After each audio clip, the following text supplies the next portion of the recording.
Sound cannot travel through the vacuum of space due to the absence of air. Black holes generate gravitational waves, which are ripples in space-time. Gravitational waves are created when massive objects orbit or merge with a black hole.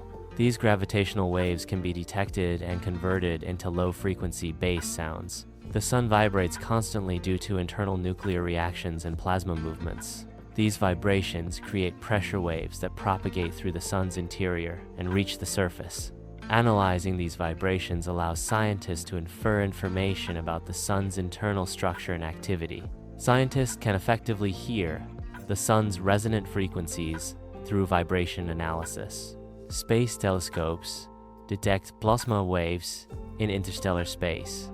Plasma waves are oscillations of charged particles within the interstellar medium. When converted into audio, plasma waves produce unique sounds, often described as songs. Recordings of plasma waves provide insights into the composition and dynamics of the interstellar medium.